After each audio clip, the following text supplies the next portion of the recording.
that we've gone beyond some of the political challenges that have happened over the last more like 24, 36 months, so the referendum that's happened, we've then had Brexit, I think now the landscape is probably clearer for people. We've also had the unveiling of what's happening with rent controls as well, so that's now given some clarity to investors. So a lot of the uncertainty has gone, obviously Brexit still remains.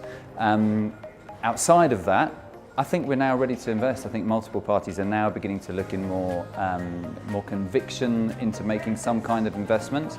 It all comes down to land, and in the primary cities such as Edinburgh, actually availability of land is going to be the big challenge, and thus and the price point that you can buy into. So local authorities need to think about making land available, and think about giving favourable planning permissions for people to actually build what is much needed stock and much needed housing. There's a responsibility for people like myself as elected members to make sure my fellow elected members gain an understanding of what this can do to help address the housing shortage, all the different housing and homelessness challenges we have in Edinburgh. Another thing in Edinburgh that's causing us a pressure is the impact of short-term lets. Over 10,000 properties in our private rented sector in Edinburgh are now in the short-term let market. So that takes a huge chunk of private, good quality private sector lets out of what's possible. That puts pressures on rents. Higher rents put pressures on hard-working families, and so our homelessness numbers go up, particularly for families. We have 600 families in Edinburgh in temporary accommodation, and I think Build to Rent would be an absolute ideal way to provide the much needed family accommodation that we need here in Edinburgh. I think just show them what Scotland can offer. I think, again, we heard this morning that Scotland can be a bit slow when we were looking at companies coming up. We need more input from local authorities. I think the Scottish Government have been really good and really positive about trying to promote different initiatives for Build to Rent, but I think we could do that a wee bit more. Today we've heard quite a bit about what's happening in England and about how the Build to Rent sector's increasing there. I think we just need to look at what's happening south of the border. We don't like to always say that, being a Scot, but I think in this occasion that we do need to do that, learn from them, work with local authorities, work in key partnership with local authorities, just to try and move things forward that wee bit more, because there really is a load of demand for it in Scotland. It's a sector that I think we're badly needing because people can't afford to buy now, can't afford the deposits and things. So potentially it's just learning from our neighbours.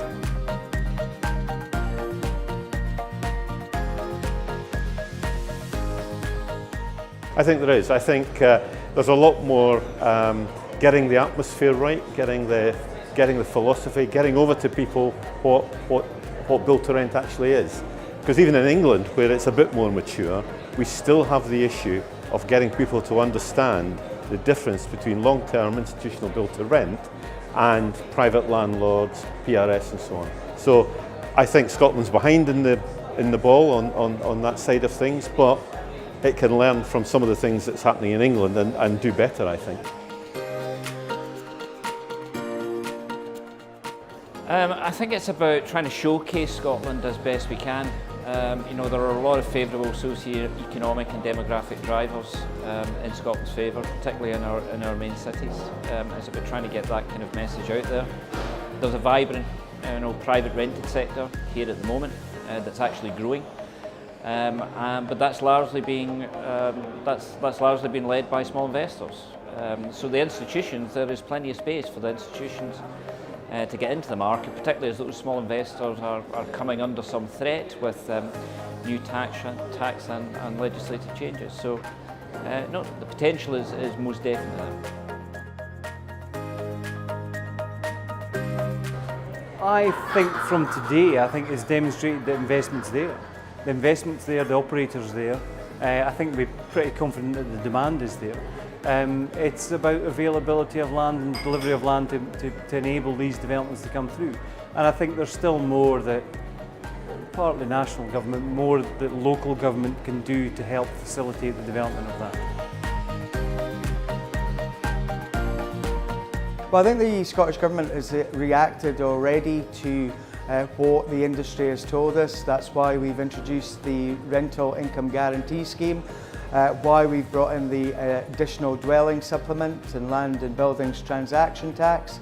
And one of the key things that we have done is put out planning advice notes to all local authorities to make it easier for them to make build to rent a reality in their areas.